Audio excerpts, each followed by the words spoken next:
What happens when a man spits in the devil's face and believes he will walk away unscathed? Harlem, New York. It was a Tuesday evening, the 12th of October, 1954, approximately 9:15 at night. The 28th Precinct, on the corner of West 123rd Street and 8th Avenue, smelled of urine, chlorine bleach, and the stale sweat of men who had been sitting on hard, wooden benches for hours. Fluorescent tubes hummed overhead, one of them flickering in a slow, dying rhythm. Nobody had changed it in 3 weeks, and nobody was going to change it tonight. 9 men sat along those benches, petty thieves, drunks, a vagrant with a split lip crusted brown with dried blood. And among them, seated with the posture of a man waiting for a table at the Waldorf rather than a holding area in a police station, sat a figure who looked as though he had wandered in from a governor's reception by accident. A gray suit cut from English wool with a fine chalk stripe, so subtle it only caught the light when he moved. A white shirt so bright it almost glowed beneath those sickly fluorescent tubes. French cuffs secured with small gold links, a silk necktie the color of burgundy wine, and shoes crafted from cordovan leather, polished by a man named Leroy at the shoe shine stand on 7th Avenue for precisely 40 minutes that afternoon, polished to such an impossible mirror finish that the flickering overhead lamp reflected in their surface like a candle in dark water. Ellsworth Raymond Bumpy Johnson, the uncrowned, unelected, undisputed King of Harlem, the man whose name made Italian bosses lower their voices to a whisper, the man whose network of runners, enforcers, informants, and community loyalists stretched across 45 city blocks of Upper Manhattan like an invisible government that collected no taxes, held no elections, and never, ever failed to deliver justice on its own terms. He had been picked up for questioning on his walk home from Williams' barbershop, where every Tuesday he sat for a straight razor shave and read the fresh edition of the Amsterdam News. Routine. The 17th time in 20 years. Detention, 2 or 3 hours of waiting, release without charges. Bumpy was calm. His back was straight.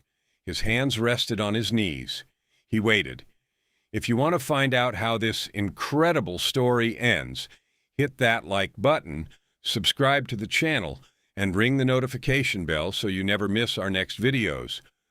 But tonight, behind the duty desk, stood a new sergeant, a man Bumpy had never seen before, and that new sergeant was about to make the most expensive mistake of his entire life. The man who emerged from behind that desk was built like a longshoreman who had swallowed another longshoreman, broad shoulders straining against a uniform shirt that was one size too small, a neck like a fire hydrant, thick and red, with an Irish cross on a tarnished chain disappearing beneath his collar, hair the color of a rusted nail, a face that was a topographic map of alcohol abuse, burst capillaries across the cheeks, a nose swollen and purple at the tip, eyes the color of dirty ice.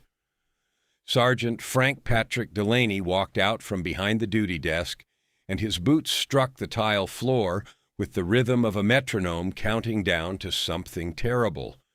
He stopped directly in front of Bumpy Johnson. He looked down. Bumpy looked up. 9 detainees on the surrounding benches froze. 2 patrolmen near the door stopped chewing their sandwiches mid-bite. The vagrant with the split lip pressed himself against the wall as though trying to disappear into the plaster. And then Frank Delaney did the thing that would destroy him, slowly, theatrically, with the unhurried, luxurious sadism of a man who believed, truly, deeply in the marrow of his bones believed, that he was untouchable. He gathered saliva in his mouth. The entire precinct heard the sound, wet, thick, deliberate, a sound that made the fluorescent hum seem deafening by comparison. And he spat, directly onto the right shoe of Bumpy Johnson. The glob of spit landed on the mirror-polished toe of the cordovan leather and began to slide downward, slowly, viscously, tracing a glistening trail across the surface that Leroy had spent 40 minutes perfecting. In the absolute silence of that precinct house, a silence so complete that you could hear the saliva moving on the leather, that sound was as loud as a gunshot. That is what I think of your fancy shoes, boy, and of you, and of all of you. Get out of my precinct before I change my mind and send you downstairs to the basement. The basement! The basement of the 28th precinct. Every dark-skinned person in Harlem knew what that word meant. The basement was where ribs cracked under nightsticks. The basement was where eardrums burst under open palms. The basement was where grown men screamed into concrete walls that swallowed every sound and gave back nothing. Delaney stood there with that smirk, that wide, wet, triumphant smirk of a man who had just won a game he believed only had one player, and waited for the reaction. 9 detainees watched Bumpy. 2 patrolmen watched Bumpy. Delaney watched Bumpy. The entire precinct held its breath and waited. What would the man in the expensive suit do? Lunge, curse, crumble, weep, beg? Bumpy Johnson looked down at his shoe, at the glistening trail of another man's saliva sliding across cordovan leather that had been polished to perfection less than 6 hours ago. He watched it reach the welt where the upper met the sole and pool there, trembling slightly with the vibration of the building. Then he raised his eyes to Delaney, and he laughed, not nervously, not bitterly, not with rage disguised as humor.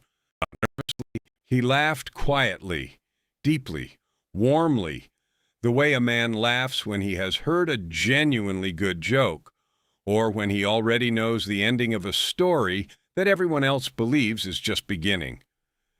He rose from the bench, straightened his jacket with a single smooth motion, adjusted his cuffs, nodded to Delaney with such courteous grace that it looked, to every person watching, as though the sergeant had simply held a door open for him. And Ellsworth Bumpy Johnson walked out of the 28th precinct into the October night without a single word, not one syllable, not a murmur, not a whisper, just that laugh, still hanging in the fluorescent air like smoke, and the soft click of cordovan shoes on tile, one of them leaving a faint wet mark with every step. A small-time pickpocket on the bench nearest the door, a man known on the street as Matchstick, had gone pale the moment he recognized the face beneath the chalk-striped suit. He leaned toward the drunk beside him and whispered in a voice that shook, "That cop just spat on the shoes of Bumpy Johnson. He is a dead man. He just does not know it yet." 72 hours. That is precisely how long Sergeant Frank Patrick Delaney had remaining before his career, his freedom, his name, his marriage, and every single thing he had built over 38 years of living would be buried, permanently, irreversibly, completely. But before we go any further, remember one thing. At the front door of Bumpy Johnson's apartment on 147th Street, 2 hours after this spit landed, a pair of shoes will appear. These shoes, cordovan leather, with a cloudy stain of dried saliva on the right toe. Bumpy will place them by the threshold and never, never clean them. But the shoes are not the secret. The secret is what Bumpy said while looking at them before he picked up the telephone. 7 words, quietly, staring at the drying spit. 7 words that explain everything. Why he laughed instead of striking. Why he destroyed Delaney in exactly this way and no other. And why this story became a legend that Harlem has been retelling for 70 years. Those 7 words are the most important thing you will hear today, but we will reach them only at the very end, because to understand them truly, you must first walk the entire road, and the road begins with a question. Who exactly had Sergeant Delaney chosen to humiliate? Whose shoes had he spat upon? Delaney returned to his desk, finished his cold coffee, and forgot about the episode before his shift ended. He did not remember the face. He did not read the name on the detention card. He did not notice matchstick turning white on the bench. He had no idea, no concept, no inkling, no faintest whisper of understanding of what he had just set in motion. Within 72 hours he would learn. By then, every exit would be sealed. 1915. Charleston, South Carolina, a grocery store on the corner of King Street. A white shopkeeper strikes a dark-skinned woman across the face, open palm, full force in front of a line of customers because she asked him to reweigh the flour. The woman stumbles. A 13-year-old boy standing beside her does not cry, does not scream, does not lunge at the man who hit his mother. He watches. He memorizes the shopkeeper's face, the shape of his hand, the angle of the blow, the laughter of the white customers, and the silence of the dark-skinned ones. 2 days later, the storefront window will be shattered by a rock at 3 a.m. 1 week later, the family will board a train heading north to New York City. The boy's name is Ellsworth. The lesson he learned at 13, the lesson that would define every single decision he made for the next 50 years, was this: immediate reaction is weakness. Delayed, precise, devastating response is power. That boy carried this lesson from Charleston to Harlem like a loaded weapon he would never put down. And by October of 1954, that weapon had been refined, honed, and perfected across 4 decades of survival, warfare, and dominion into something that was no longer a weapon at all. It was a philosophy. It was a way of existing in a world that despised the color of his skin, but could not, no matter how hard it tried, ignore the weight of his presence. Bumpy was a man who weighed every word the way a jeweler weighs stones. In 40 years, those closest to him, Jethro Palmer, Randolph Hunter, even his wife Mamie, could count on the fingers of one hand the moments when he said something that changed the expressions on people's faces. Not threats, not shouts, quiet phrases delivered in an even tone, after which the room went silent. One of those moments, the most important one, is still ahead. By 1954, Ellsworth Bumpy Johnson did not run a criminal organization. He operated a shadow government. More than 100 numbers runners crisscrossed Harlem every day, collecting bets on the illegal lottery that generated a river of cash flowing upward through a system so sophisticated that forensic accountants from the Treasury Department had tried twice to map it and failed both times. 32 gambling parlors operated behind the doors of barber shops, social clubs, and private apartments from 110th Street to 155th, each one paying a percentage to Bumpy's network in exchange for protection that was absolute and non-negotiable. He held influence over 3 dozen bars and nightclubs through a system of favors, debts, and quiet conversations that never needed to be repeated. But these were numbers, ledger entries, the surface of something far deeper. What made Bumpy Johnson different from every other gangster in New York? What made Italian bosses treat him as an equal rather than a subordinate? What made the FBI assign a permanent surveillance team to his movements? What made city councilmen return his phone calls within the hour? Was the 60,000 people who lived in Harlem and considered him their real government. He paid for funerals when families could not afford a coffin. He gave interest-free loans to shopkeepers, and if they could not repay, He forgave the debt and never mentioned it again. He sponsored school breakfast programs for children whose parents worked 16-hour days for wages that would not cover both rent and food. He knew by first name every store owner across 45 blocks.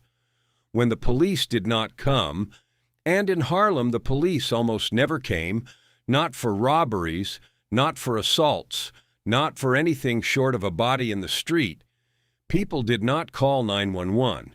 They called Bumpy, and Bumpy answered. Every time. This was the public face, the beloved community patriarch, the man who sat on stoops in summer and talked to elderly women about their grandchildren, who attended every church fundraiser, who once personally carried groceries up 6 flights of stairs for a woman with a broken hip because the elevator in her building had been out of service for 3 months, and the city refused to fix it. But there was another face, 3 men who attempted to rob one of his gambling parlors in 1948 vanished from the earth as completely as if they had never existed. No bodies, no evidence, no witnesses, just 3 empty chairs at 3 dinner tables and families who learned never to ask questions. A competitor who began selling narcotics near a school on 136th Street was discovered in Harlem Hospital with both arms broken in identical places and a note pinned to his hospital gown with a safety pin. 5 words in block capitals, "Do not sell near schools." He never sold near schools again. He never sold anywhere again. The Italian families, Genovese, Luciano's successors, the Gambinos, worked with Bumpy not out of affection, not out of cultural respect, not out of any sentiment at all. They worked with him because the alternative, attempting to control Harlem without his cooperation, had been tried by Dutch Schultz in the 1930s, and Dutch Schultz ended up bleeding on the floor of a chop house in Newark with bullets in his stomach and a legacy of total failure in the one neighborhood he had believed he could take by force. And yet, 300 volumes on the bookshelf in his apartment on 147th Street.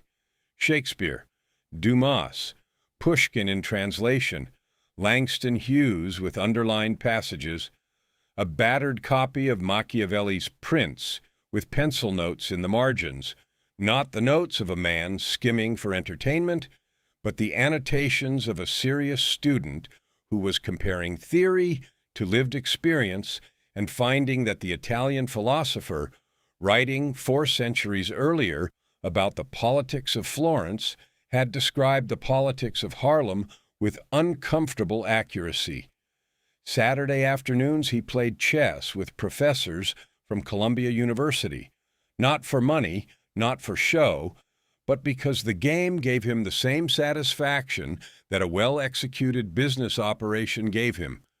The pleasure of seeing 7 moves ahead while your opponent saw only 2. And he wrote poetry. Late at night, after the phone stopped ringing and the last report had been delivered, he sat at the small desk by the window and wrote in a leather notebook that nobody was ever allowed to read. Poems about Harlem, about his mother in Charleston, about the sound of rain on tenement roofs. This was the man whose shoes Sergeant Delaney had chosen to spit on, a man with a network of 100 informants, a man whose contacts penetrated City Hall, the district attorney's office, 3 newspaper editorial boards, and the police department itself. A man who for 20 years had been turning enemies into allies or into memories, and there was no third option. But for the destruction of Delaney, Bumpy would need none of these resources. He needed only one thing, Delaney's own dirty secrets. And the real problem for the sergeant, the problem that made his situation not merely dangerous, but catastrophic, was that there were so many secrets that Bumpy would have to choose which one to use first. While Bumpy walked through the nighttime streets of Harlem, we will return to that walk in a moment, Let us look at the life of the man who had 72 hours of freedom remaining. Because Frank Patrick Delaney was not simply a racist with a badge. He was a walking dossier on himself, a factory of self-incriminating evidence that operated 24 hours a day, 7 days a week, without holidays. Hell's Kitchen, Manhattan, 3 decades earlier. Little Frankie Delaney grew up in a railroad apartment where his father, a dock worker named Patrick Sr., beat his wife every Friday evening with the regularity of a factory whistle. The grandfather, Paddy Delaney, had participated in the draft riots of 1863, 3 days of chaos during which Irish mobs lynched dark-skinned men from the lampposts of Lower Manhattan, burned an orphanage for colored children to the ground, and established a tradition of racial violence that would echo through the Delaney family tree for generations. In the Delaney household, hatred was not a belief. It was an inheritance, passed down as naturally and unconsciously as the family name, the Irish accent, and the bottle of rye whiskey that appeared on the kitchen table every Friday. 15 years on the force, 12 of them on the take. The structure was primitive but profitable. 3 illegal brothels on West 115th Street each paid a weekly insurance premium of $75. 2 gambling dens in basement apartments paid $50 apiece. 1 fencing operation for stolen goods contributed $25. Total weekly income from extortion alone, $350 cash, off the books, untaxed and untraceable, delivered in plain envelopes by terrified proprietors who knew that the alternative to paying was a raid, an arrest, and a beating in the precinct basement. And this was merely the beginning. Delaney seized narcotics during raids and resold approximately half of every confiscation through an intermediary named Ricky Santini, a small-time hustler from East Harlem who asked no questions and took a 20% commission. Monthly income from resale, between $400 and $600. A man earning $3,400 a year owned a Buick Riviera that cost $2,800. He made monthly payments on a summer cottage in the Catskill Mountains. He wore a gold watch that cost more than a patrolman earned in a month. The arithmetic screamed, but nobody listened, because the arithmetic was protected by a man named Lieutenant Roy McKenna, equally corrupt, equally insulated, and in possession of a file containing compromising information on half a dozen city officials that functioned as a kind of nuclear deterrent. Touch me, and I release the file, and everyone goes down. And then there was the basement. A concrete room 3 meters by 4 meters with rusted pipes running along the ceiling and a drain in the floor that had been installed for plumbing purposes but served in Delaney's hands a different function. Delaney brought detainees down there, exclusively dark-skinned men, never anyone else, and he beat them. Not for information, not for confessions, not for the resolution of cases, for pleasure, in the way that some men find pleasure in hunting animals that cannot shoot back. Over 2 years, 9 victims, 4 hospitalized. Isaiah Washington, 27, a dock worker, 3 broken ribs, June of 53. Clifford Mason, 41, a taxi driver, fractured jaw, November of 53, beaten with a telephone directory, thick, heavy, leaving no visible bruises on dark skin, but breaking the bones beneath. Leonard Pratt, 19, a college student, ruptured right eardrum, March of 54, who would never hear normally on that side again. Mary Ann Davis, 35, a nurse, struck in the abdomen when she came to the precinct to ask about her detained husband, August of 54. She was 3 months along. She lost the child. Thomas Haywood, 52, owner of a laundry, broken nose, September of 54, 1 month before the incident with Bumpy. 9 people broken. 0 complaints filed, because in 1954, a dark-skinned person's word against a white police officer's word was worth less than the paper it could have been written on. "You know what I like about this neighborhood?" Delaney told his partner 1 week before his world collapsed. "Everyone here knows their place, and those who forget, I remind them, free of charge." The drawer in Delaney's desk at the precinct held an envelope containing $420 in cash, collected that week from 6 establishments. The envelope was not sealed, not hidden, not coded. It sat beneath a stack of blank forms as casually as a lunch receipt. That was how confident he was. That was how safe he felt. That was how blind he was to the fact that every dollar in that envelope, every bruise he had inflicted in that basement, every bag of seized narcotics he had funneled back onto the streets was a thread, and that someone, somewhere, was about to pull them all at once. Remember the shoes by the door on 147th Street? Remember the 7 words? It was precisely in these years, while Delaney was breaking people in the basement, while nobody could do anything, while the system protected the torturer and abandoned the victims, that those 7 words were born. Not on Tuesday night. Earlier, much earlier.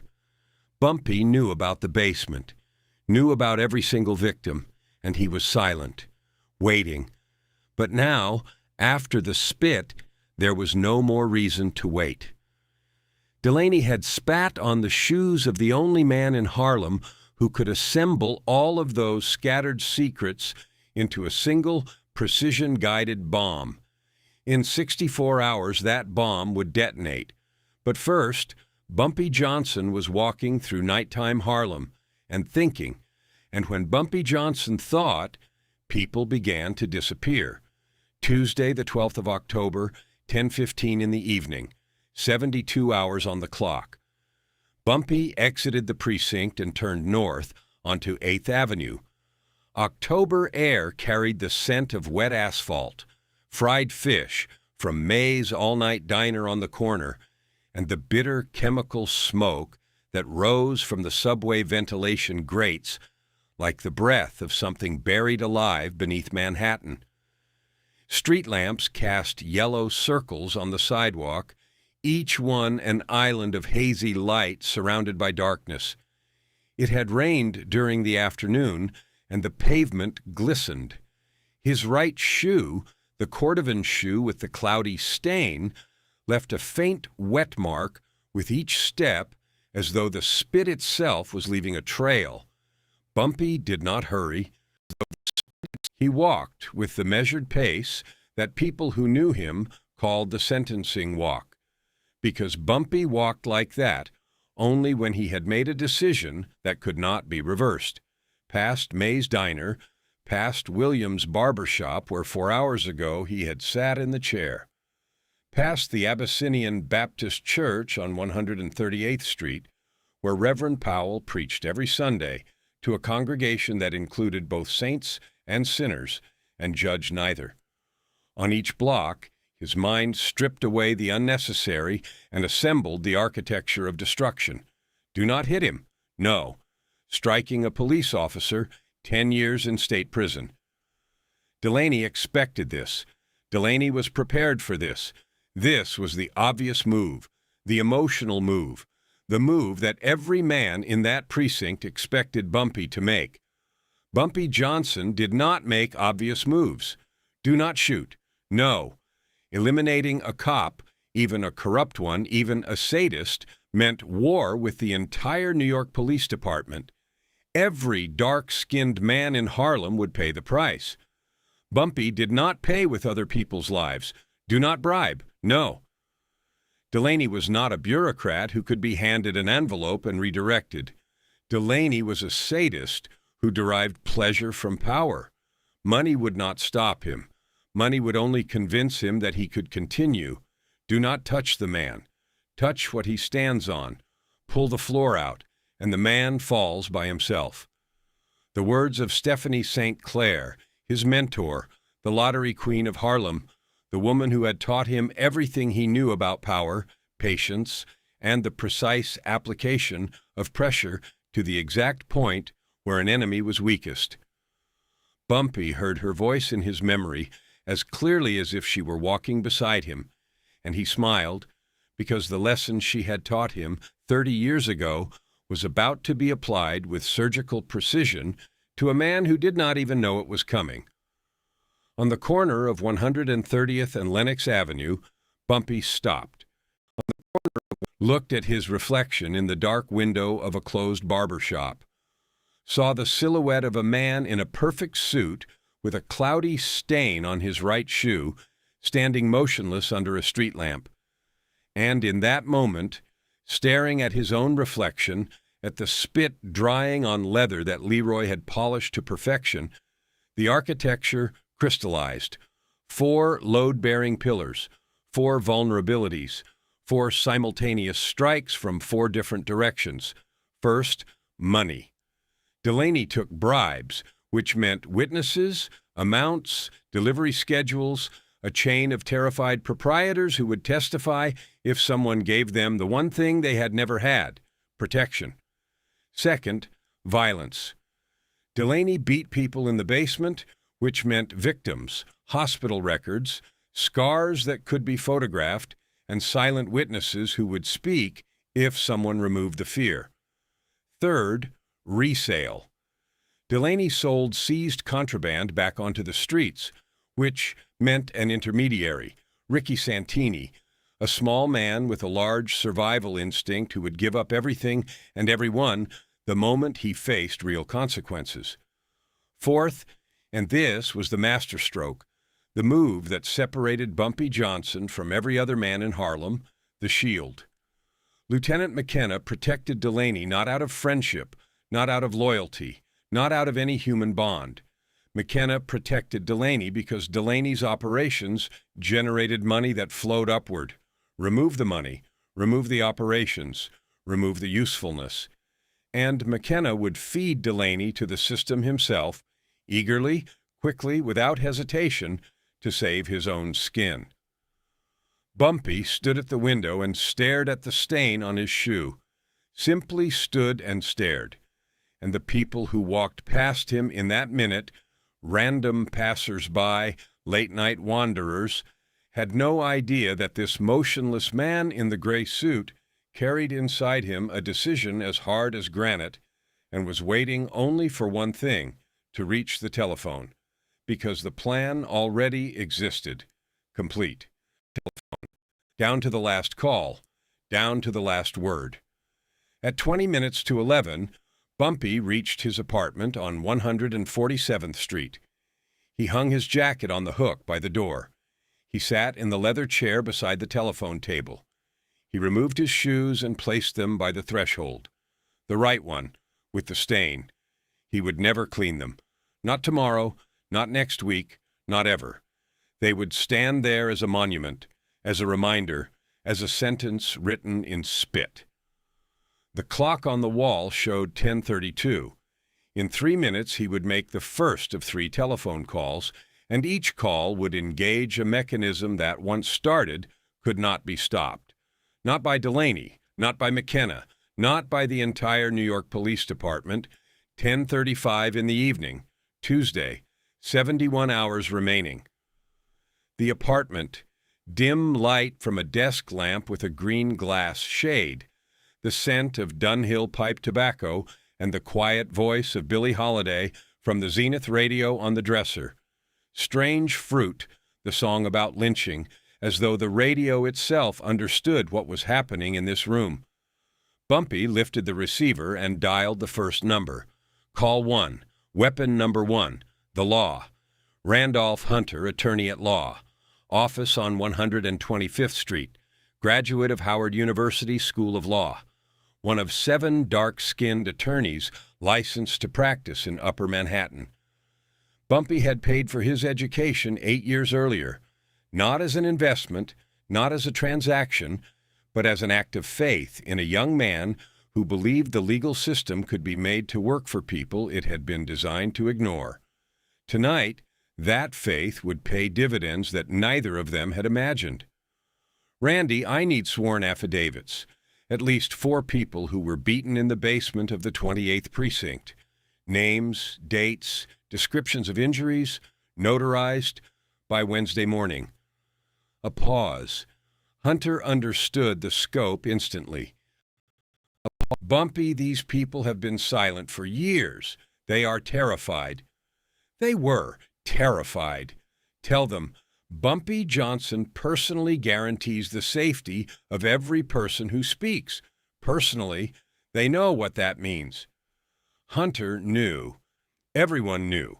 A personal guarantee from Bumpy Johnson was worth more than police protection, a federal witness program, and a bulletproof vest combined. Because Bumpy Johnson had never, not once in 40 years, broken a promise of protection. Not one.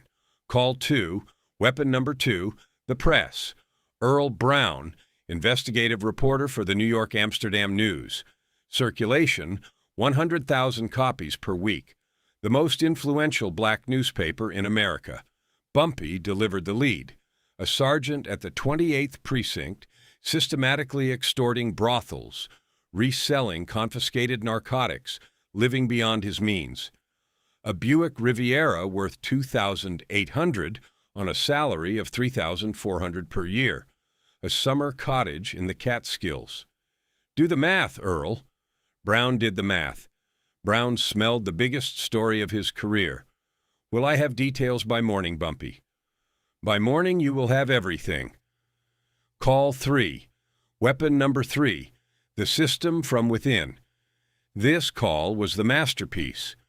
Bumpy dialed the number of Detective Samuel Wallace, a dark-skinned officer in the Internal Affairs Division of the New York Police Department, one of 11 black detectives in the entire department, a man who had spent 2 years building cases against corrupt officers and 2 years hitting a wall of silence because witnesses were too afraid to speak. "Sam, I am not asking you to do anything illegal. I am asking you to do the thing you have been wanting to do for 2 years. By Wednesday morning, you will have witnesses ready to testify under oath. Sworn statements, hospital records, everything you need. All you have to do is be ready to open an investigation." Silence on the line. Then Wallace's voice, quiet, tense. "Which precinct?" 28th, Sergeant Frank Delaney." "Delaney." A pause. "I know that name. I already have a file on him. By morning, that file will be thick. And right now, in this very second, as Bumpy set the receiver back in its cradle and leaned back in his chair, he looked at the shoes by the front door, at the cloudy stain that had already begun to dry, and he spoke 7 words, quietly, to himself, looking at that spit. Randolph Hunter, who called back an hour later to clarify details, heard those words. Bumpy repeated them at the end of the conversation, almost as an afterthought. And Hunter, a man who had spent 15 years working with the criminal world of Harlem, a man who believed nothing could surprise him anymore, went silent for a full minute, not from fear, from understanding. He understood that Bumpy was planning something larger than revenge against one officer, something that would rewrite rules that had been in place for decades. What exactly did Bumpy say? Soon. But first, Wednesday, because on Wednesday morning the ground beneath Delaney's feet will begin to burn. By midnight, all 3 mechanisms were engaged. The attorney was calling victims. The journalist was digging. The detective was pulling a file from his safe. 3 arrows launched simultaneously from 3 different bows, 3 trajectories converging on a single target. And Sergeant Frank Delaney slept in his apartment on 10th Avenue, next to a wife who did not know about the brothels, 2 blocks from a Buick that could not be explained by his salary, dreaming, if he dreamed at all, that tomorrow would be exactly like today. 68 hours remained. By dawn on Wednesday, the first arrow would strike. By sunset, the second. On Wednesday, the first. And the third, the most devastating, the most public, the most irreversible. The third would land on Thursday morning when the rotary presses of the Amsterdam News printworks on 135th Street would begin stamping the word Delaney across the front page 100,000 times. Wednesday, the 13th of October, 6:12 in the morning, 44 hours remaining. Dawn broke over Harlem in shades of pale pink and cold silver, indifferent to everything happening beneath it. Garbage trucks rumbled down Lenox Avenue. Street vendors unfolded card tables on corners, laying out scarves and watches and roasted peanuts in paper bags. Steam rose from manhole covers like the breath of ghosts. An ordinary morning for everyone except 5 people who had not slept. Attorney Randolph Hunter had worked through the night, 11 hours, 7 home visits, 5 results. He had driven his own car, a modest 1949 Ford, through the nighttime streets of Harlem, knocking on doors that had never been knocked on by a lawyer before, sitting in kitchens that smelled of coffee and fear, holding the hands of people who shook while they spoke, and writing down words that had been locked inside human beings for years, like water behind a dam that was finally irrevocably cracking. By 9 in the morning on Wednesday, 5 notarized sworn affidavits lay on Hunter's desk, arranged in a fan pattern, each one bearing a blue notarial seal still faintly damp to the touch. Isaiah Washington, 27 years old, dock worker, June of 1953, detained for suspicious behavior, which meant walking home after a night shift while being a dark-skinned man on a street that a white sergeant considered his personal territory. Basement. 3 broken ribs. Delaney had used a police nightstick, swinging it like a baseball bat, while repeating the same question in a voice that Washington described, under oath, as cheerful. "Tell me again, boy, why you were walking on my street after midnight." Washington spent 6 weeks with his chest wrapped in bandages, could not lift crates for 4 months, lost his job at the loading dock.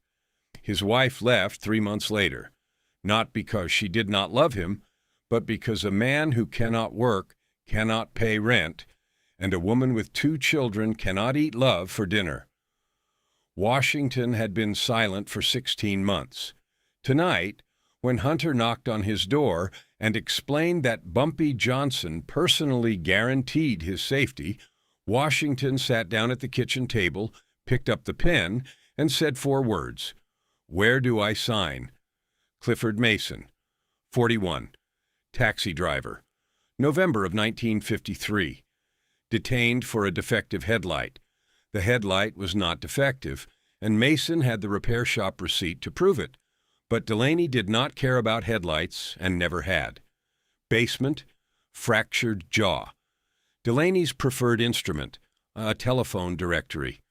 The Manhattan Yellow Pages specifically, 912 pages of business listings bound in a cover thick enough to break facial bones without leaving the kind of surface bruises that showed on dark skin. Mason ate through a straw for 3 weeks. His jaw never set properly. For the rest of his life, his smile would be slightly crooked, tilted to the left, as though the man who had broken it had also broken his ability to express joy symmetrically. Leonard Pratt, 19 years old, college student at City College of New York, March of 1954. Detained outside the university library at 8:45 in the evening because he, and these were Delaney's exact words as recorded in Pratt's affidavit, could not explain what he was doing in this neighborhood after dark. He was studying in this neighborhood. He attended school in this neighborhood. He had a student identification card in his wallet that Delaney refused to look at. Basement, ruptured right eardrum. Leonard Pratt would never hear normally on his right side again. Every lecture, Every conversation, every piece of music, every whispered word from the woman he would eventually marry, all of it filtered through the damage that Frank Delaney had inflicted on a Tuesday night in March because a 19-year-old student was guilty of reading books while black. Mary Ann Davis, 35, nurse at Harlem Hospital, August of 1954. She had not been detained. She had come to the precinct voluntarily, walked through the front door, approached the duty desk, and asked politely about her husband, James Davis, a bus driver who had been picked up for a broken taillight 4 hours earlier and had not come home. Delaney struck her in the abdomen. One blow. She was 3 months along. She lost the child 2 days later in the emergency room of the hospital where she worked, surrounded by colleagues who knew her, who treated her, who could see the bruise spreading across her stomach like a dark map of everything that was wrong with the world. Mary Ann Davis signed her affidavit with hands that trembled so badly that the notary asked, "Are you certain?" She answered, "I have never been more certain of anything in my life." Thomas Haywood, 52, owner of a laundry on 131st Street, September of 1954, 1 month before the incident with Bumpy, detained for sanitary code violations that did not exist. Delaney had fabricated the complaint because Haywood was 3 days late on his weekly protection payment of $25. Basement, broken nose. When Haywood signed his statement in Hunter's office, his hands shook so violently that the signature came out as an almost illegible scrawl. The notary looked at it, looked at Haywood, and asked, "Are you sure?" Haywood looked at Hunter. Then he looked at the wall behind Hunter, where a framed photograph of Bumpy Johnson at a community fundraiser hung slightly crooked. "Bumpy promised," Haywood said. "That is enough. 5 stories, 5 seals, 5 time bombs with the fuses already burning." And Bumpy, listening to Hunter's report over the telephone at 9:30 on Wednesday morning, smiled with that same expression, quiet even, surgical, the one that Hunter would see once more 20 years later in a barber shop on 7th Avenue, when his old friend would finally explain what those 7 words meant and why they changed everything for Bumpy Johnson from that night forward. Simultaneously, and Delaney did not suspect any of it, journalist Earl Brown was working from a different angle entirely. Through his contact at the Tax Assessment Bureau, Brown obtained a financial summary that read like a confession. A sergeant earning $3,400 annually had deposited $11,600 in cash into a savings account over the preceding 2 years, $11,600, against a salary of $6,800 for the same period, a difference of $4,800 that could not be explained by moonlighting, by inheritance, by gambling winnings, by any source that an honest man might claim: the Buick Riviera, the Catskills cottage, the gold watch. Brown was already writing the article. The headline was ready. The typesetter was on standby, and Detective Wallace at Internal Affairs received an anonymous envelope at 8:45 on Wednesday morning. No return address, no fingerprints, no postmark, containing a typed list of 6 establishments with their addresses, the amounts of weekly payments, the names of intermediaries who delivered the cash, and the specific dates of the last 12 transactions. The list matched, down to the cent and the date, the records that would later be found in Delaney's desk drawer. Wallace looked at the list, looked at his file labeled 28th Precinct, and for the first time in 2 years of working this case, for the first time since he had begun building a case that no witness would support and no supervisor would authorize, he smiled. By sunset on Wednesday, 36 hours after the spit, the dossier was complete. 3 folders, 3 directions, 3 bombs, each one individually sufficient to end a police career and collectively powerful enough to bury a man so deep that no one would remember where to dig. Witness testimony with notarized seals and hospital records, financial evidence of unexplained income, a detailed list of extortion targets with corroborating documentation, and the most elegant thing, the thing that made this operation a masterpiece rather than merely a successful revenge, was that not a single element of any of these three folders contained anything illegal. Everything was lawful. Sworn affidavits obtained by a licensed attorney, a journalist exercising press freedom, an internal affairs detective pursuing an official investigation with proper authorization. Bumpy Johnson was not going to destroy a dirty cop the way a gangster would destroy him. He was going to destroy a dirty cop using the hands of the very system that had created him, protected him, and profited from his existence. This changed the rules of the game forever.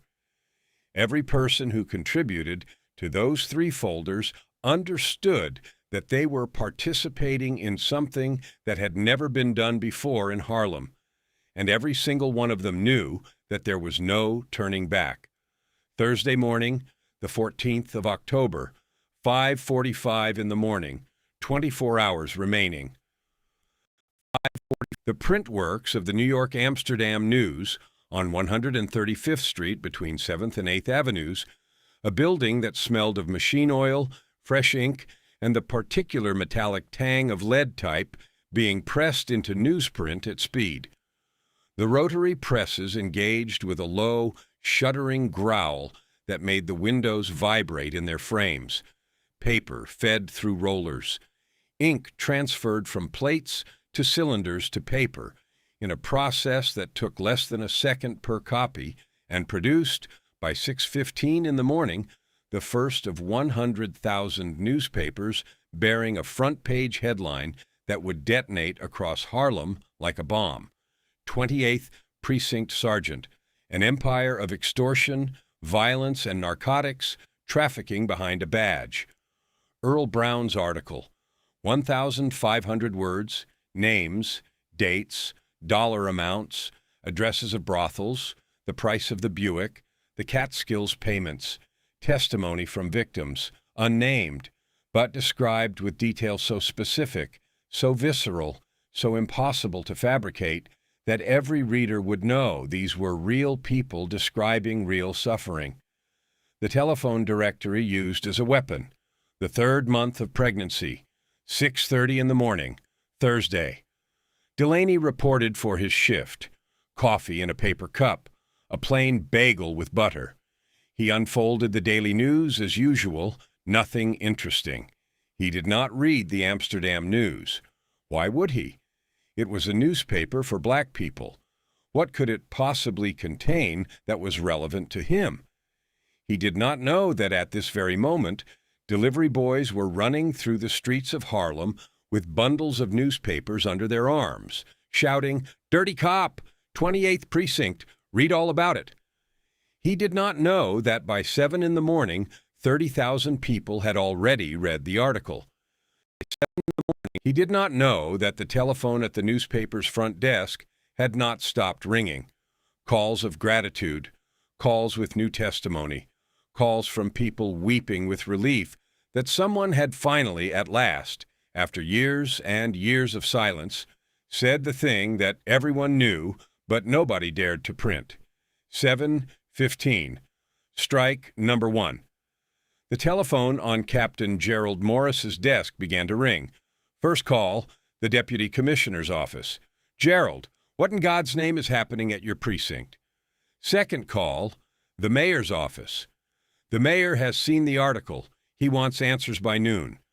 Third call, an attorney named Randolph Hunter, representing a group of Harlem residents, informing Captain Morris that a civil lawsuit would be filed by end of business Thursday against Sergeant Frank Delaney and the New York City Police Department, seeking damages in the amount of $50,000 for systematic use of excessive force, violation of civil rights, and abuse of authority. Attached to the filing, 5 notarized sworn affidavits. Captain Morris hung up the telephone. His palms were wet. He called Delaney into his office, 8:20. Strike number 2. 2 men in plain clothes entered the 28th precinct. One of them was Detective Samuel Wallace of Internal Affairs. He carried a leather briefcase in one hand and an official warrant in the other, authorization to conduct a full examination of the financial records and personal workspace of Sergeant Frank P. Delaney. Wallace walked directly to Delaney's desk. He opened the top drawer. Beneath a stack of blank booking forms, an envelope, $420 in cash, unsealed, unexplained, inexcusable. Wallace lifted the envelope between 2 fingers, delicately, precisely, the way a surgeon lifts diseased tissue, and placed it in a clear plastic evidence bag. He sealed the bag, labeled it, dated it, and for the second time in 2 days, he smiled. 9 o'clock, strike number 3. He smiled. 40 people, Harlem residents, shop owners, members of 3 churches, nurses from Harlem Hospital, gathered on the sidewalk in front of the 28th precinct carrying hand-painted signs. Delaney is a disgrace. The basement is a torture chamber. Protect our children from those who should be protecting them. A reporter from the New York Times, a white reporter from the most important newspaper in the country, arrived at 10 in the morning with a photographer. This was no longer a story for the black press. This was no longer a Harlem problem. This was now a New York story. And New York stories have a way of burying the people they are written about.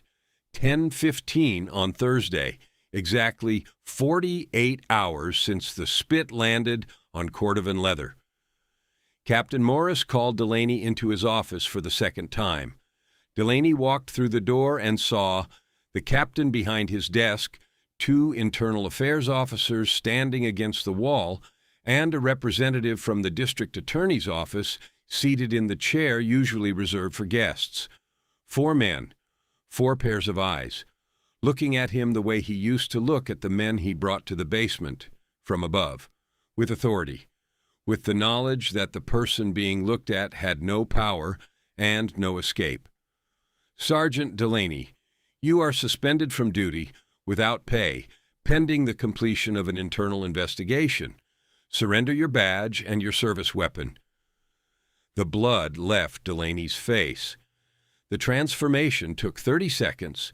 The ruddy, confident, alcohol-flushed complexion of a bully who had never been challenged draining away like water from a bathtub, leaving behind a gray, slack, hollow mask that looked 10 years older than the man who had walked through the door. His mouth opened, closed, opened again. No sound came out.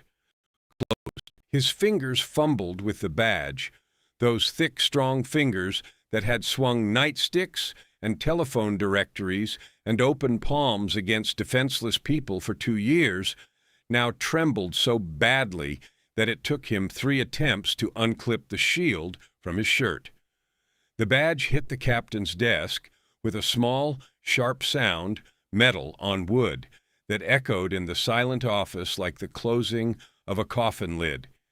He unfastened his holster, placed his service revolver on the desk beside the badge, stood there, without a badge and without a gun. For the first time in 15 years of carrying both, he was not a cop. He was nobody. He was exactly what he had made his victims feel in the basement, stripped, powerless, and utterly alone. 10:21 on Thursday morning. Sergeant Delaney stood in the captain's office without his badge, without his weapon, without a future. And at this very minute, at this exact moment in time, Bumpy Johnson sat in the armchair of his apartment on 147th Street, reading the morning newspaper and drinking coffee. By the door stood the shoes, with the stain. He passed them every morning. Every morning he looked at the dried spit, and every morning he remembered the 7 words he had spoken while staring at that stain. 7 words that you will learn in just a few more minutes, because we are almost there. But first Delaney must discover who did this to him. And that moment, that realization, will be worse than losing the badge. "Do you have an attorney, Sergeant?" the DA's representative said, not meeting Delaney's eyes. "You will need one. And one more thing, do not leave the city." By noon on Thursday, Frank Delaney stood on the sidewalk in front of the precinct where he had served for 15 years, without a badge, without a weapon, without a single colleague willing to stand beside him. A group of protesters passed within 3 feet of where he stood. One woman, he did not recognize her, but it was Mary Ann Davis, the nurse who had lost her child, stopped, looked directly into his face, held his gaze for 5 seconds, then walked on without a word. She did not need to speak. He did not need to hear. The 5 seconds of eye contact said everything that 500 pages of testimony could not. 3 o'clock on Thursday afternoon, 21 hours remaining. Mulligan's Bar on 10th Avenue, Hell's Kitchen. Dark, damp, smelling of spilled beer and old wood. Delaney sat in the corner booth, 3rd whiskey in an hour, the ice long melted, and tried to understand how his life had disintegrated in a single morning. Across the table sat Tommy Brennan, former patrol partner, the only man who had agreed to meet him. Everyone else had stopped answering the phone. When Delaney called the precinct, the duty officer said Captain Morris was unavailable. When he called McKenna, Lieutenant Roy McKenna, his shield, his protector, his insurance policy for 15 years, McKenna's wife answered and said he was not home. She was lying. Delaney could hear the television in the background and the particular creak of McKenna's favorite chair. Brennan put a crumpled copy of the Amsterdam News on the table between them. Delaney waved it away. He had already seen the article, or at least heard about it from the DA's man, but Brennan shook his head slowly. "It is not the article, Frank. The article is the surface. Listen to me. I talked to Jimmy at the 6th. Then I called Ray at headquarters. Then I went to see McKenna." At McKenna's name, Delaney looked up, eyes suddenly focused. McKenna, the shield, the man who made everything possible. And what did McKenna say? Brennan did not answer immediately. He finished his beer, set the mug down on the scarred wooden table, looked at the foam sliding down the inside of the glass. "McKenna says he has never met you, says he has no knowledge of any payments. Says he is prepared to testify against you if Internal Affairs requests it." The silence that followed was so complete that Delaney could hear his own heartbeat. He set his whiskey glass down. The liquid trembled, a faint amber vibration caused by the shaking of his hand. He cannot do that. He is in it up to his... He already has, Frank.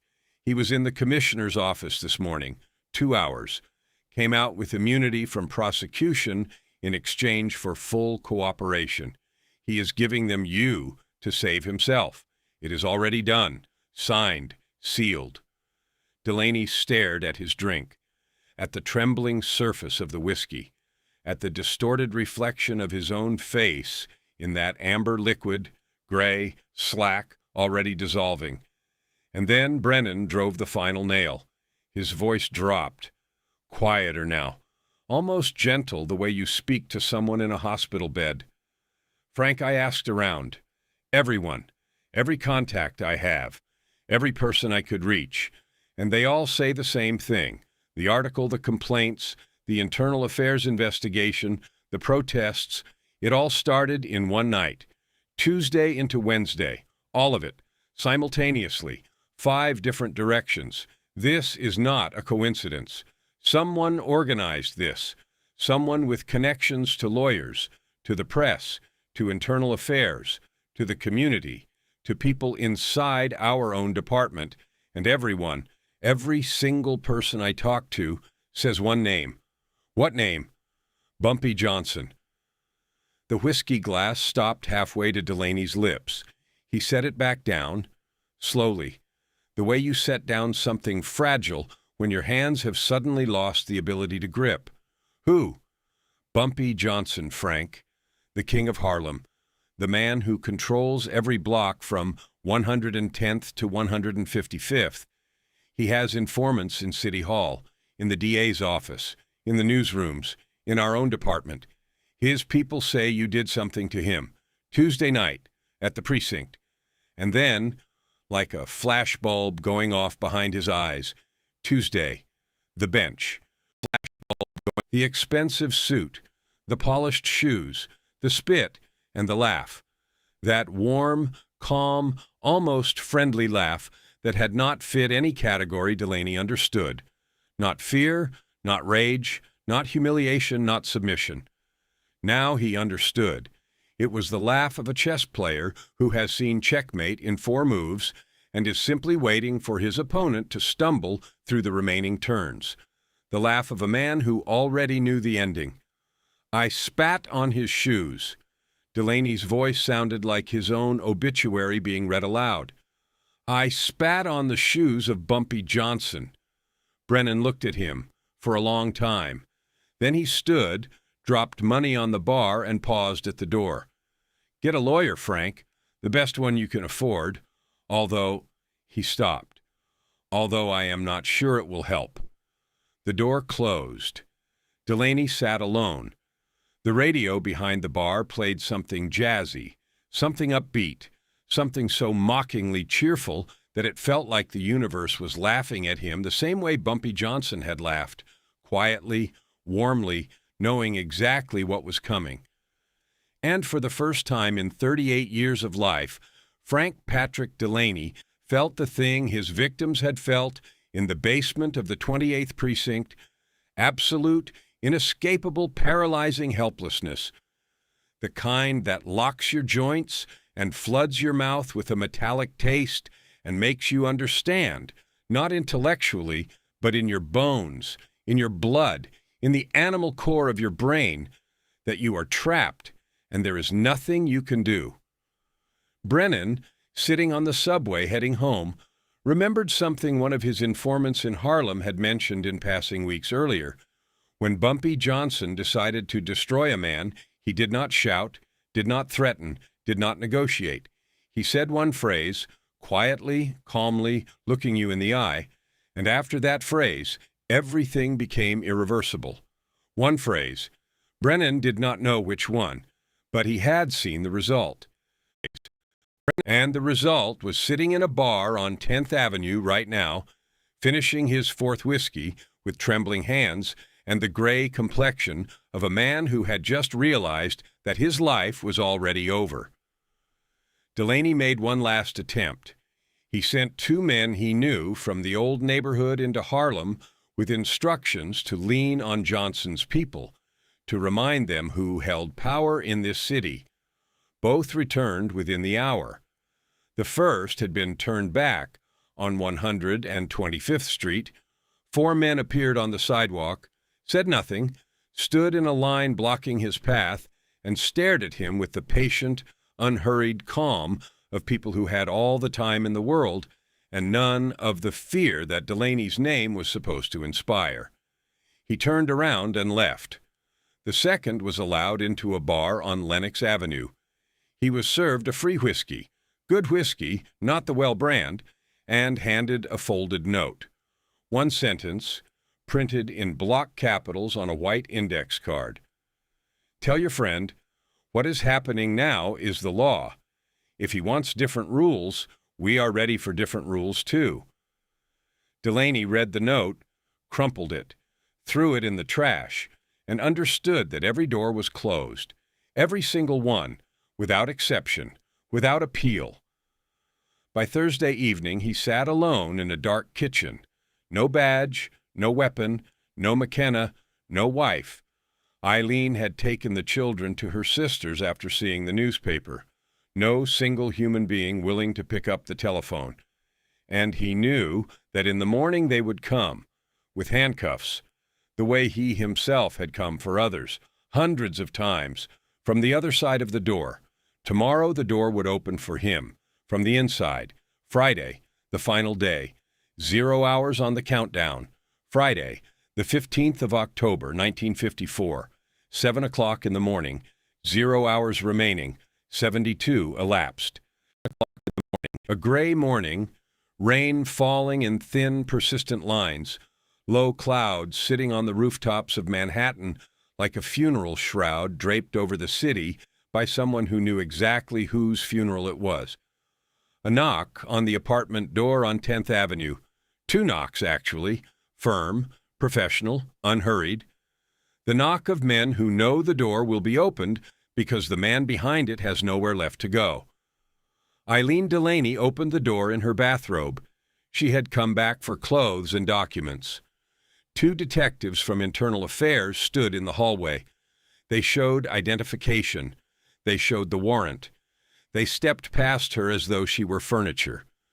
Delaney stood in the corridor in his undershirt, unshaven, bags under his eyes the color of bruises.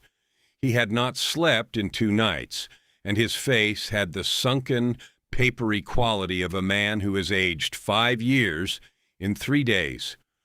Frank Patrick Delaney, you are under arrest on charges of extortion, bribery in the performance of official duties, abuse of authority with use of excessive force, illegal trafficking in confiscated controlled substances, and obstruction of justice. You have the right to remain silent. Anything you say can and will be used against you in a court of law. The handcuffs clicked on his wrists. A small sound. 2 small mechanical clicks, left wrist, right wrist, that carried more finality than a gavel striking wood. 8-year-old Frankie Jr. appeared in the doorway of his bedroom, cowboy pajamas, bare feet on the cold floor. He watched 2 strangers put metal bracelets on his father's wrists and lead him toward the front door.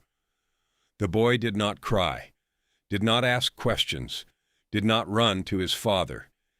He simply stood in the doorway and watched with eyes that were too wide and too still for a child's eyes, absorbing everything, understanding nothing, and remembering all of it forever. Everything. That look, the look of a son watching his father taken away in handcuffs at 7 in the morning in cowboy pajamas, would haunt Delaney more effectively than any prison sentence. They led him down the stairs. Mrs. Callahan on the 2nd floor opened her door at the sound of footsteps, saw the handcuffs, and slammed it shut. The click of her lock, one more closed door. On the street, a plain black sedan, not even a patrol car. They did not consider him important enough for a patrol car. He was transported to Central Headquarters on Center Street like a common thief. 9 o'clock Friday morning, Center Street, the interrogation room. Delaney sat on the other side of the table now, on the suspect's chair, in handcuffs, under a lamp that glared into his eyes. He had sat in rooms like this hundreds of times, but always opposite, always the one asking questions, always the one with the badge and the power and the absolute certainty that the man across from him had no options. Now, he was the man with no options, and Captain William Reynolds of Internal Affairs laid documents on the table with the calm, methodical precision of a surgeon opening a body cavity. Document 1, 5 notarized sworn affidavits, names, dates, descriptions of injuries, hospital records, 5 stories that matched each other in tone and detail in the way that only true accounts match. Not identical, not rehearsed, but carrying the unmistakable consistency of things that actually happened to real human bodies in a real concrete room.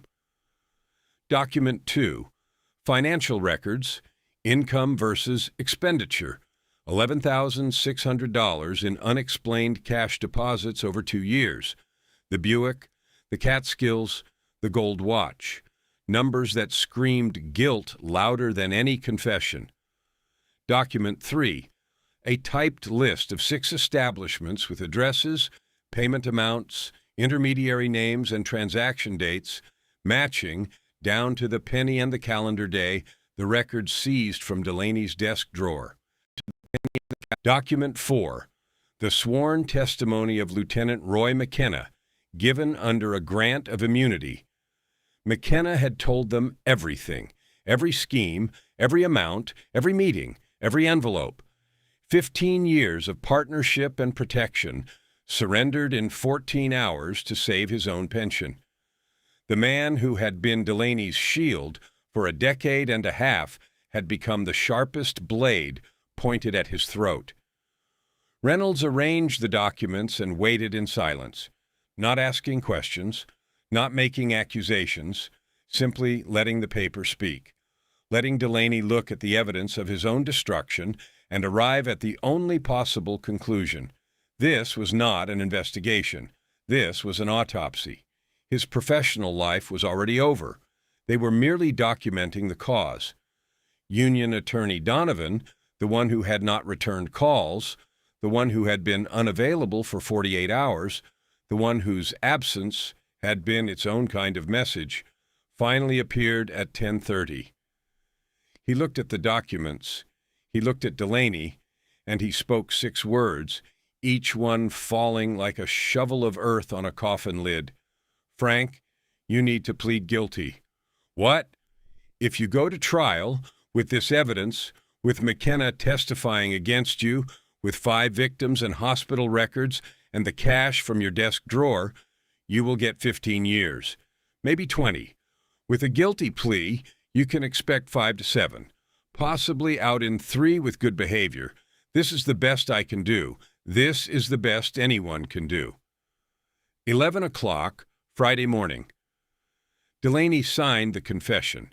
His hand trembled so badly that the first signature was illegible, a jagged scrawl that looked like the cardiogram of a heart in a rest. He signed again, printed the date beneath, October 15th, 1954, Friday, exactly 72 hours and 15 minutes after his spit had landed on the cordovan leather of Bumpy Johnson's right shoe. Noon. The police department's press office released a statement. Sergeant Frank P. Delaney has been dismissed from the New York Police Department and placed under arrest on multiple charges, including extortion, corruption, and abuse of authority. The department does not tolerate such conduct and remains committed to protecting the rights of all New York residents. A lie. The purest, most crystalline, most shameless lie in the history of official statements. The department had tolerated this conduct for 15 years, had enabled it, had profited from it, but now, with newspapers printing headlines, with protesters carrying signs, with the mayor calling the commissioner, with the New York Times sending a reporter uptown, now the department did not tolerate it. Delaney had become expendable ammunition, a cartridge the system fired to muffle the noise of its own corruption. 2 o'clock Friday afternoon. Transfer to the Tombs, the Manhattan Detention Complex on White Street. A cell, 2 meters by 3, concrete walls, an iron cot bolted to the floor, a steel toilet with no seat, a light fixture recessed into the ceiling behind wire mesh, burning 24 hours a day, never dimming, never turning off, never allowing the distinction between day and night that human beings require to maintain their sanity. And silence, not the silence of peace or rest, the silence of a tomb, which was, after all, how the building had earned its name. Frank Patrick Delaney, former sergeant, former master of the basement, former man who spat on those he considered beneath him, lay on an iron cot and stared at a concrete ceiling. And the ceiling stared back, indifferent, blank, eternal, with the same expression he had worn while looking down at the men he beat in the basement. The burial was complete. The coffin was closed. The earth was shoveled in. No flowers, no cross, No name on the headstone. Just a hole in the ground containing the career, the reputation, the freedom, and the future of a man who had spat on the wrong shoe. At 3 o'clock on Friday afternoon, while Delaney lay on his cot in the Tombs, Bumpy Johnson sat in Williams' barber shop on 7th Avenue. The usual chair, the usual straight razor. He was reading the fresh edition of the Amsterdam News, open to the page carrying the continuation of Brown's article.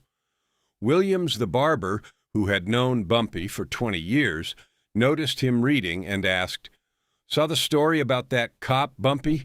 They say somebody really got him good." Bumpy turned the page. "Yes, Will, I saw it. Interesting story." And he smiled, the same smile, quiet, warm, calm, the same smile he had given Delaney in the precinct when the spit was still sliding down his shoe. And on the floor by the front door of his apartment on 147th Street, the shoes still stood, cordovan leather, the left one polished, the right one carrying a dried, whitened stain on the toe. He had not cleaned them, and he never would. And now, right now, I will tell you why. I will tell you what Bumpy said while looking at that spit before he picked up the telephone and made the first call. Because you have walked the entire road. Because you heard how Delaney broke people in the basement and how Washington lost his job and his wife, and how Mary Ann Davis lost her child, and how the badge clinked on the captain's desk, and how little Frankie Jr. stood in cowboy pajamas and watched his father taken away in handcuffs. You walked the entire road, and you have earned the right to know the truth. But the truth does not live in 1954.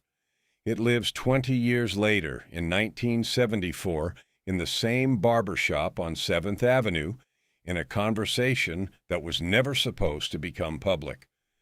In January of 1955, 3 months after the arrest, Frank Delaney stood trial. The proceedings lasted 4 days. The prosecution called 11 witnesses. The defense called none. Every potential defense witness had either refused to appear, suddenly developed memory problems, or become unreachable. The jury deliberated for 2 hours and 40 minutes. Guilty, on all counts, 7 years, Attica State Correctional Facility. In Attica, Delaney discovered that his reputation had arrived before him. Inmates, including several he had personally arrested during his years on the force, knew who he was, knew why he was there, and knew who had put him there. The name Bumpy Johnson functioned inside those walls like an incantation. Nobody touched Delaney, but nobody spoke to him either. He existed in a vacuum, a bubble of silence that followed him through corridors, through the mess hall, through the exercise yard, through 7 years of absolute, ringing, devastating solitude. Prison guards, many of them former colleagues from the force, looked through him as though he were made of glass. Inmates stepped aside when he approached, not from respect, but from the same instinct that makes people avoid a man with a visible disease. Eileen filed for divorce 8 months into the sentence. Took Frankie Jr. to her sister's house in Boston. The Catskills cottage was sold to pay attorney fees. The Buick was confiscated as property obtained through illegal income. By the time Delaney was released in 1961, he possessed nothing. No family, no home, no car, no pension, no profession. A former police officer with a corruption conviction. Not the most attractive line on a resume. He found work as a night watchman at a warehouse in Newark, New Jersey. Salary, $40 per week. Less than he used to collect in a single evening from the brothels on West 115th Street. He rented a room above a hardware store, one window, one radiator that clanked through the winter nights like a prisoner tapping on pipes. He ate alone. He drank alone. He slept alone. And every morning he woke up in a room that smelled of turpentine and sawdust and remembered, in that first conscious second before the mind builds its daily defenses, what he had been and what he had become, and the exact sound of his badge hitting Captain Morris's desk. McKenna, the shield, the protector, the man who had traded 15 years of partnership for 14 hours of immunity, collected his pension and moved to a house in Coral Gables, Florida. But the pension could not buy him what he had lost. Within the department, the word traveled faster than any official memo. McKenna talked. McKenna testified against his own man. In the police culture of the 1950s, this was worse than a conviction. Informant, rat, snitch, words that clung to a man's name like tar. No partner wanted to work with him. No precinct wanted to host him. He retired within a year, officially for age, unofficially because the silence that surrounded him in every room he entered had become so thick that it was physically difficult to breathe. He spent his remaining years playing golf at a public course in Coral Gables and talking to himself on the back patio, replaying conversations with men who would never speak to him again. Ricky Santini, the intermediary through whom Delaney had funneled confiscated narcotics back onto Harlem's streets, fled to Philadelphia the morning after the arrest. Police found him 2 weeks later in a boarding house on Passyunk Avenue, living under an assumed name and jumping at every knock on the door. 3 years for conspiracy and accessory charges. When he was released, he moved to Baltimore, changed his name legally, and never returned to New York. The 28th Precinct underwent a complete personnel rotation. By the beginning of 1955, not a single officer who had served under Delaney's regime remained in his former position. Some were transferred. Some retired early. Some simply requested reassignment to other boroughs and were granted it without questions, because the department wanted every trace of the scandal swept away as quickly and quietly as possible. The new commanding officer, Captain Arthur Chambers, was the first dark-skinned captain ever assigned to that precinct. He implemented reforms that the other precincts in northern Manhattan copied within 2 years: mandatory documentation of all detentions, mandatory medical examinations for anyone held longer than 6 hours, the permanent closure and conversion of the basement holding area into a storage room for evidence files. The basement, where Delaney had broken ribs and ruptured eardrums, became a place where cardboard boxes gathered dust. 80% of success depends on precedent. If it worked once, it could work again, and again, and again.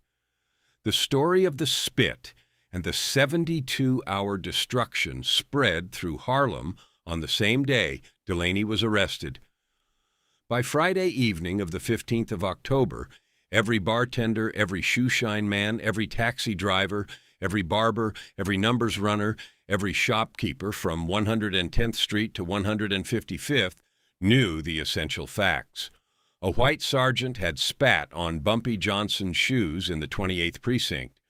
Bumpy had laughed and walked away, and within 3 days the sergeant had been stripped of his badge, arrested by his own colleagues, and buried in a cell at the Tombs.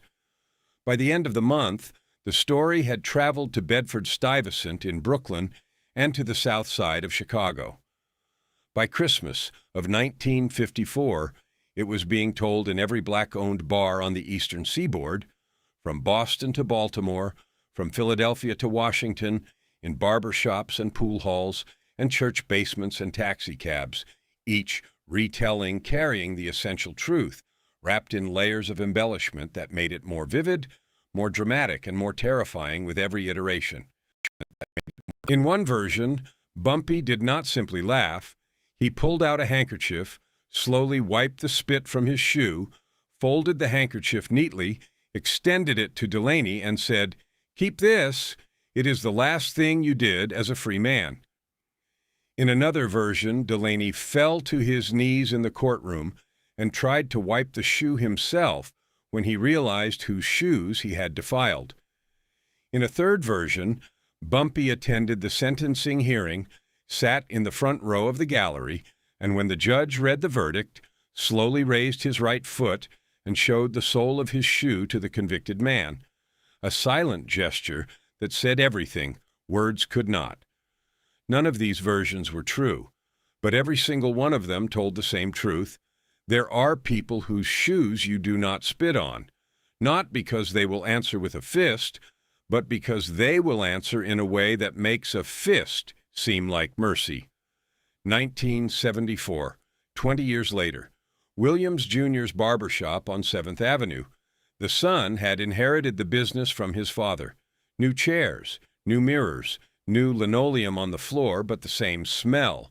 Hot towels, clubman aftershave, and coffee warming on a hot plate in the back room. Randolph Hunter, 60 years old now, gray-haired, a respected attorney with an office on 5th Avenue, and a client list that included city councilmen and civil rights organizations, sat in the barber's chair nearest the window. Beside him, perched on a folding chair with a notebook balanced on his knee, sat a young reporter from the Amsterdam News, New Generation, 26 years old, working on a series about the history of Harlem. Hunter had agreed to one interview, the first and the last. The reporter asked directly, "Mr. Hunter, everyone knows the story of the Spit. Everyone knows about the 3 days. But I have been told that you were the first person Bumpy called that night. What really happened?" Hunter was silent for a long moment. He finished the coffee in his paper cup, set it on the armrest, looked at his reflection in the mirror, an old face, intelligent eyes, wrinkles that had not been there in 54. "I will tell you one thing, once, and you will never, do you hear me? You will never repeat it in front of Bumpy. Do we understand each other?" The reporter nodded. The tape recorder was off.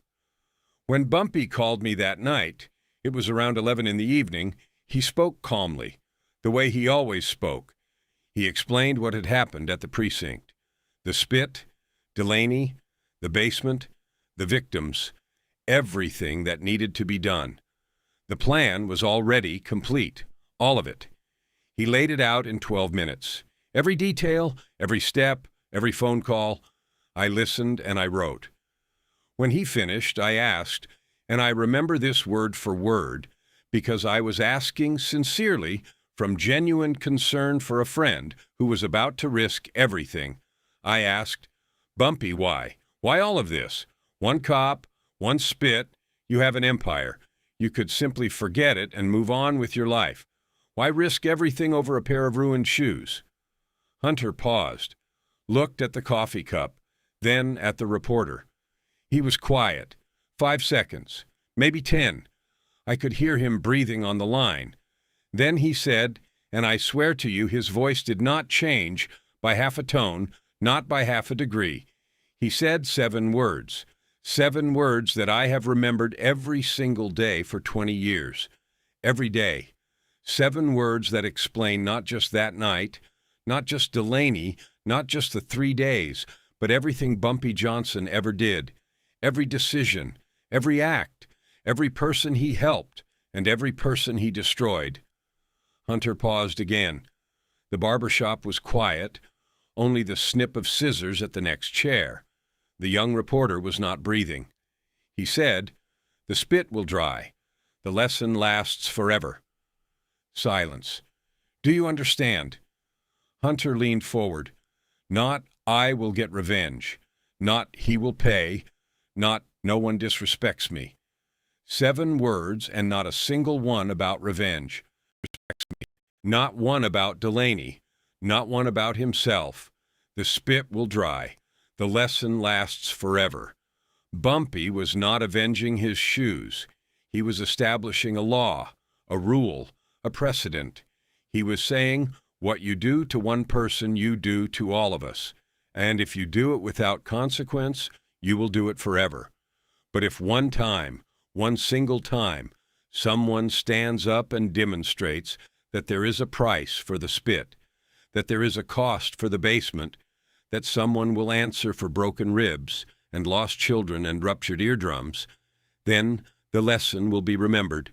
The spit will dry, but the lesson lasts forever. Hunter leaned back in the barber's chair, and the lesson lasted. 20 years have passed, and in Harlem they still tell the story of the cop who spat on the wrong shoe. And every new officer who starts a shift in northern Manhattan, sooner or later, hears this story and thinks twice. The reporter was silent. The scissors at the next chair had stopped. The barber was listening too. "That is what those 7 words meant," Hunter said quietly. "Not revenge, a lesson. Bumpy knew the difference. Most people do not." The barber shop on 7th Avenue closed in 1991. The building was converted into a clothing store, then a cell phone shop, then stood empty for 3 years before becoming a coffee house that served pour-over Ethiopian blends to young professionals who had no idea what the space had once contained.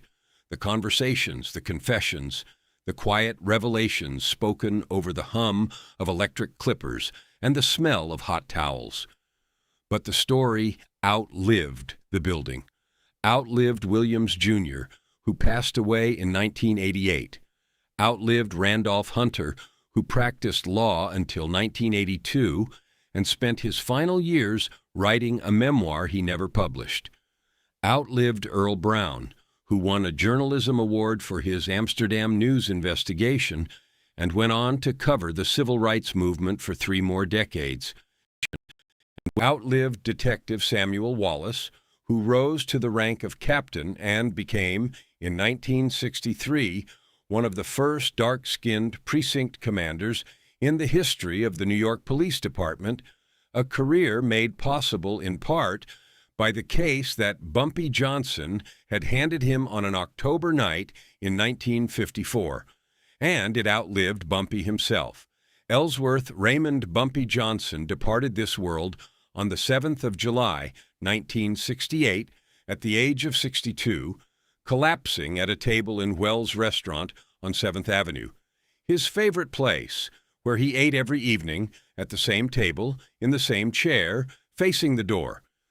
He was reading a newspaper when it happened. Some say it was the Amsterdam News. The doctor who examined him said it was his heart, a heart that had carried 40 years of Harlem's weight, and finally, quietly, without drama or spectacle, decided it had carried enough. They found 2 things in his jacket pocket: a folded page of poetry written in his own hand, the last poem, never finished, about the sound of rain on Harlem rooftops, and a small, creased, black-and-white photograph of a pair of shoes, cordovan leather, one polished, one stained. Mamie Johnson, his wife, was asked by a reporter years later why Bumpy had kept that photograph. She thought about it for a moment, a long moment, the kind of pause that holds decades of marriage and understanding and the particular intimacy of knowing someone so completely that their silences have grammar and their gestures have syntax. Because it reminded him, she said, finally, every day, of who he was and of what he believed. What did he believe? Mamie Johnson smiled, and it was, the reporter noted, the exact same smile that witnesses had described Bumpy wearing on the night of the 12th of October, 1954, when he walked out of the 28th precinct with spit on his shoe and laughter on his lips. He believed that the spit always dries, she said, and that the lesson, if you teach it right, lasts forever. The shoes themselves, the cordovan leather pair with the stain that was never cleaned, stood by the front door of the apartment on 147th Street for 14 years, from October of 1954 until July of 1968, through winters that frosted the window panes and summers that made the hallway shimmer with heat. through raids and investigations and celebrations and quiet Tuesday evenings when Bumpy sat in his chair reading Machiavelli and Mamie hummed in the kitchen. Every morning for 14 years, Bumpy Johnson walked past those shoes on his way out the door. Every morning he glanced down at the right one, at the whitened, cracked, ancient stain that had once been the saliva of a man named Frank Delaney, and every morning he smiled. That smile, that quiet, warm, knowing smile, the same one he gave Delaney in the precinct, the same one he wore in William's barber shop reading the newspaper, the same one Mamie carried on her own face when she answered the reporter's question decades later. It was never a smile of triumph, never a smile of cruelty. It was the smile of a man who understood, deeply, permanently in the place where understanding becomes bone, that the world is full of men who spit, and that the only way to change the world is not to spit back, but to teach a lesson so thorough, so precise, so devastating, and so permanent that the next man thinks twice before he gathers the saliva in his mouth. Harlem remembers. 70 years later, in barber shops that have different names but the same smell, on corners that have different faces but the same stories, in bars that serve craft cocktails instead of bootleg whiskey but still echo with the same laughter and the same warnings, Harlem remembers the cop who spat on the wrong shoe. And when they tell the story, they always end it the same way, with the same lesson, the same 7 words. The same truth that outlived the man who spoke them, the man who inspired them, the precinct where it all began, and the city that tried to pretend it never happened. Do not spit on another man's shoes. You never know who is standing in them. And if you are foolish enough to spit, remember this: the spit will dry. But the lesson, if the man in those shoes is the right kind of man, the lesson lasts forever.